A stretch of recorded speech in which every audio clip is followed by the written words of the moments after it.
I travel a bit too much for work. When I travel, I normally get a Ford Fusion from Hertz. That's really just because of Ford Sync, so that way I can pair my Bluetooth phone to it, I can plug in my iPhone, and I can voice command my tunes as well.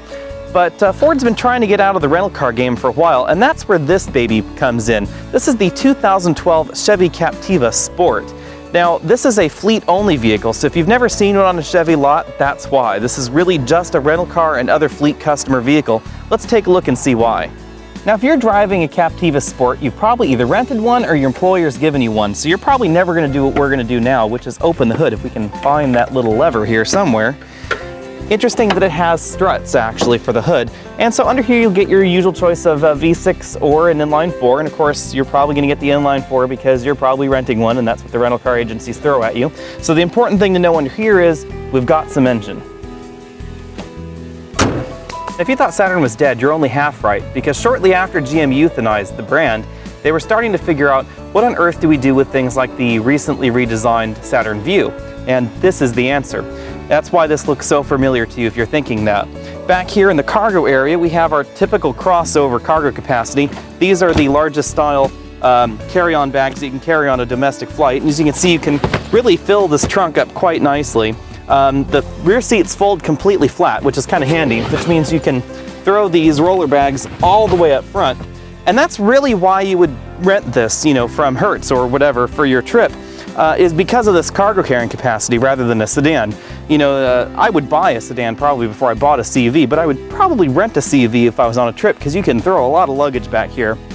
Of course, since this is a rental car, you know, we have our cargo management solutions which weren't removed for fleet duty, which are these cargo rails here on the side, although they don't include any clips, so you can just really forget about those. Under this little panel here, we do have a spare tire under this little foam dealie. Of course, who cares about that one because you've got roadside assistance with your rental too, so let's take a look inside. Now, while there is decent headroom and decent legroom in the rear, these rear seats aren't exactly comfortable. And that's because they're fairly hard and the seat bottom cushion is fairly close to the floor, which is good for smaller passengers. At least these seats do recline, which is kind of nice. The center seat, however, is fairly hard all the way around, so if you have a party of 5, I would probably take a different SUV. We do have a little center armrest here with cup holders, however. And here on the inside, it's obvious that the Saturn Vue was co-developed with the Opel, and you know, I'm talking about an Opel 6 years ago, because this steering column is really fairly ugly actually. These little turn signal stalks look nothing like any other GM domestic product, and I would actually call that a bad thing. I would much rather have a regular old GM steering column there, so it's a good thing I'm renting this one, not buying it. However, for the rental market, we do get a nice leather-wrapped steering wheel. We get cruise control, audio buttons on the steering wheel, as well as Bluetooth phone integration and automatic headlamps. Up front, we have the usual array of rental car options here. We have automatic climate control, which is fairly nice.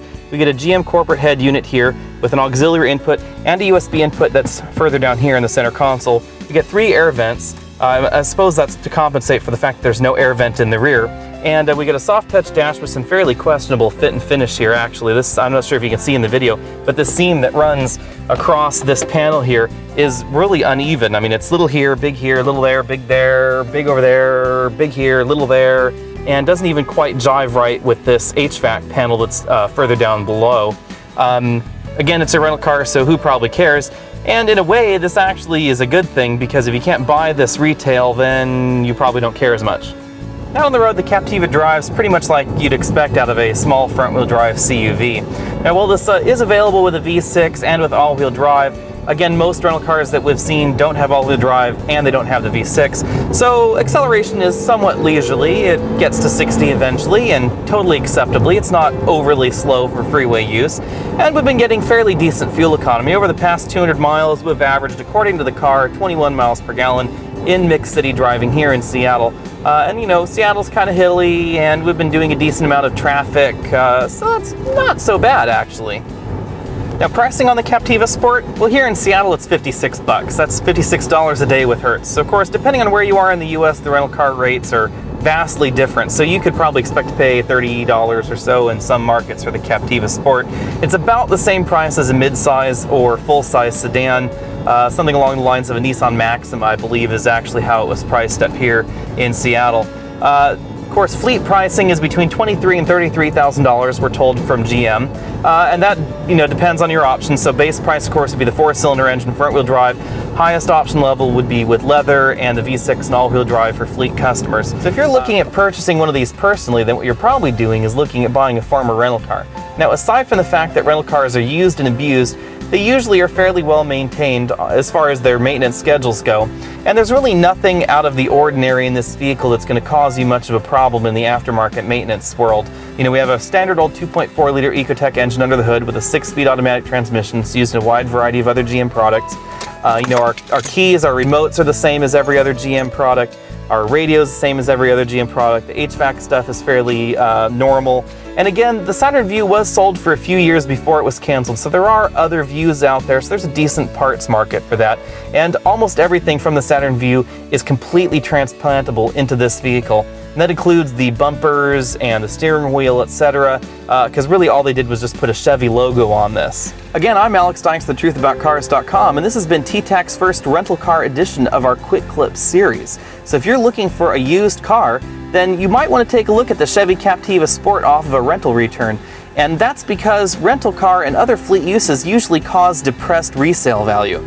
And since the Captiva Sport really is not a bad car, you can probably pick up one pretty damn cheap.